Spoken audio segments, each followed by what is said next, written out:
हर साल भारत समेत दुनिया के कई हिस्सों में वसंत ऋतु आते ही एक ऐसा त्योहार आता है जिसे देखकर न सिर्फ बच्चों की आंखें चमक उठती है, बल्कि बड़े भी अपने भीतर की बचकानी खुशी को आजाद कर देते हैं। ये त्योहार है होली। रंगों, उल्लास और आनंद का प्रतीक, सबसे प्रिय और जीवंत हिंदू पर्वों में से एक। होली को रंगों का त्योहार भी कहा जाता है, क्योंकि इस दिन जमीन से लेकर आसमान तक हर कोई रंगों और गुलाल से रंगारंगा नजर आता है। सभी को हंसी खुशी में डूबा हुआ पाता है और सामाजिक बंधनों की कड़वाहटें भी पहाड़ की तरह पिघलती चली जाती है। लेकिन होली सिर्फ रंग खेलने का दिन नहीं है। ये एक ऐसा त्योहार है जिसका इतिहास, पौराणिक कड़िया और जीवन के प्रति एक विस्तृत दर्शन है, जो सदियों से भारतीय संस्कृति में गहराई से बसा हुआ है। होली का समय हिंदू पंचांग के अनुसार फाल्गुन महीने की पूर्णिमा पूर्णिमा की रात से अगली सुबह तक होता है, जो आमतौर पर फरवरी और मार्च के बीच आता है। उस समय वसंत ऋतु पूरी तरह सक्रिय होती है और प्रकृति अपनी पूरी शोभा पर होती है। पेड़ पौधे हरे भरे, फूल खिले हुए, मौसम सुहावना।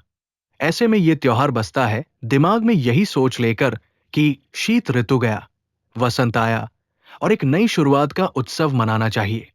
होली के मनाने के कई कारण हैं, लेकिन सबसे चर्चित और व्यापक रूप से प्रचलित कारण पौराणिक कथा है।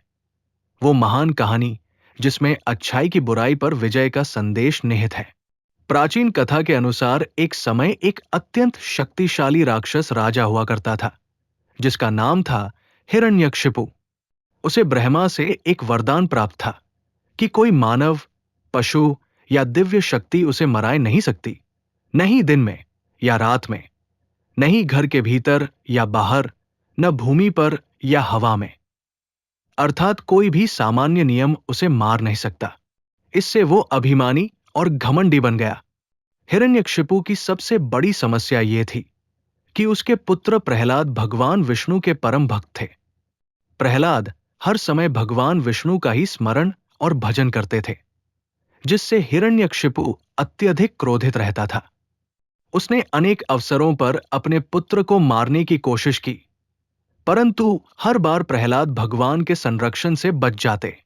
अंत में हिरण्यकशिपु ने अपनी बहन होलिका से मदद मांगी, जो कि अग्नि में भी नहीं जलने वाली एक वरदानधारी थी।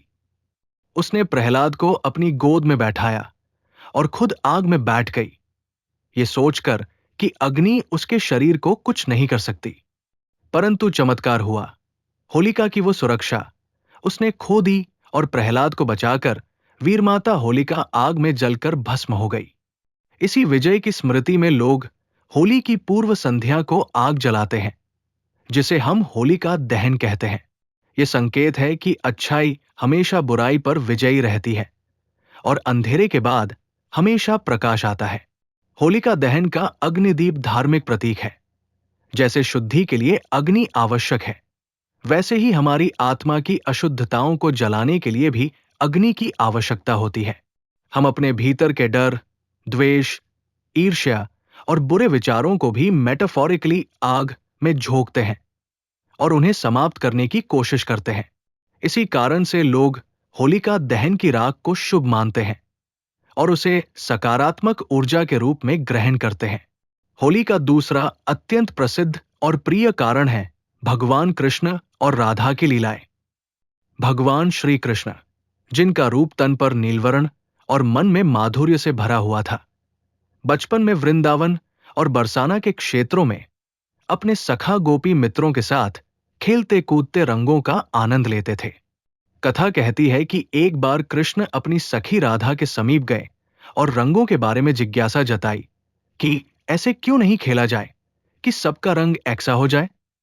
तब माता यशोदा ने कृष्ण को प्रेम पूर्वक सुझाया कि वो राधा के चेहरे पर कोई रंग लगा दे। कृष्ण ने राधा पर रंग लगाया और इस मोहब्बत की शुरुआत हो गई, जिसने बाद में होली के रंग खेलने की परंपरा को जन्म दिया। इससे यह संदेश मिलता है कि प्रेम और आनंद में किसी भेदभाव का स्थान नहीं होता और सभी एक सा रंग पहनकर प्रेम, मेलजोल और समानता का प्रतीक बनते हैं। इस प्रकार होली में दो प्रमुख दर्शन एक साथ मिलते हैं। पहला अच्छाई की बुराई पर विजय और दूसरा प्रेम तथा एकता का उत्सव।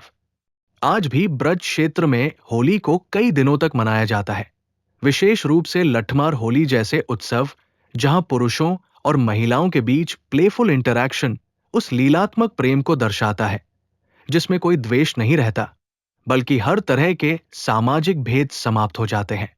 होली हमारे जीवन में समाज के सभी बंधनों को तोड़ने वाला त्योहार भी कहा जाता है।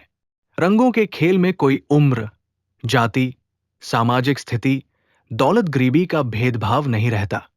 बच्चे, बूढ़े, पुरुष और महिलाएं सभी एकसमान रूप से रंगों की बारिश में भाग लेते हैं। ये रंग एक दूसरे के प्रति सहजता, मित्रता और सम्मान का प्रतीक बन जाता है, जिससे सामाजिक दूरी कम होती है और मन में नई ऊर्जा एवं प्रेम की भावना जगती है। इसीलिए कई लोग होली को प्रेम का त्योहार भी कहते हैं। होली का त्योहार कृष्णलिन प्रेम के रूप में धर्म और संस्कृति का एक अभिन्न हिस्सा भी है। इस दिन लोग न केवल अपने मित्रों रिश्तेदारों के साथ रंग खेलते हैं, बल्कि अपने पुराने तनाव, दुश्मनी और मतभेद भी भूलने का प्रयास करते हैं।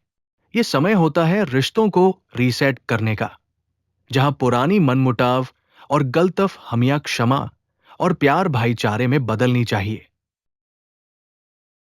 त्योहार की अगली सुबह रंग खेलने के बाद एक परंपरा ये भी है कि लोग अपने घरों को साफ सुथरा करते हैं, नए कपड़े पहनते हैं और अपने पड़ोसियों तथा परिवार के सभी सदस्यों से भूलकर भी किसी से बुरा न मानना होली है कहकर अपनापन और स्नेह व्यक्त करते हैं।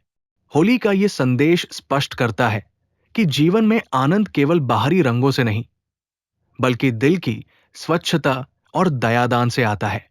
होली का पौराणिक और सांस्कृतिक महत्व इतना व्यापक है कि ये केवल भारत में ही नहीं, बल्कि नेपाल और अन्य देशों में भी मनाया जाता है, जहां रस्में और परंपराएं भिन्न भिन्न हो सकती हैं। वही रंगों, हंसी खुशी और जीवन के प्रति सकारात्मक ऊर्जा की भावना सार्वत्रिक बनी हुई है। इसके अलावा होली का संबंध कृषि और फसलों से भी रहा है। भारतीय समाज में वसंत ऋतु वही समय है जब खेत हरे भरे होते हैं, फसल की उम्मीदें जागती हैं और वातावरण में खुशहाली फैलती है। किसान अपने खेतों की सफाई करते हैं, नई बॉय प्लांटिंग की तैयारी करते हैं और होली के दिन अपने परिश्रम का आनंद लेते हैं। ये त्योहार प्रकृति के प्रति मानव के आभार और अभिनंदन का प्रतीक भी बनता है। होली की रस्में अलग अलग क्षेत्रों में अलहदा रूप लेती है। कुछ स्थानों पर होलिका दहन के अलावा लोग कामा दहन की कथा भी याद करते हैं, जहां कामदेव उस समय जलाया गया जब उसने भगवान शिव के ध्यान को भंग किया था।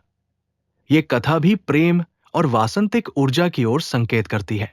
जब हम होली के अर्थ और दर्शन को समझते हैं, तब ये केवल एक रंगों का खेल नहीं रह जाता, बल्कि जीवन के गहरे सत्य जैसे अच्छाई की विजय, प्रेम की महत्ता, जीवन में रंगों की आवश्यकता और बंधनों से मुक्ति का प्रतीक बन जाता है। यह हमें यह सिखाता है कि जीवन के हर कठिन समय में, जैसे वसंत में पतझड़ के बाद हरियाली आती है, वैसे ही मनुष्य के जीवन में भी निराशा के बाद आनंद आता है। बस हमें उस रंगीन परिवर्तन को स्वीकार करना सीखना चाहिए और इसलिए हर वर्ष होली का त्योहार मनाया जाता है, न केवल आनंद और रंगों के लिए, बल्कि जीवन के उन मूल्यों के लिए जिनसे हम एक दूसरे को प्यार, सम्मान और एकता के साथ देख सकें। यही होली की दिव्य परंपरा और इसका अमर संदेश है, जो पीढ़ी दर पीढ़ी फैलता आ रहा है और जिसे दुनिया हर वर्ष हर्षोल्लास से मनाती है।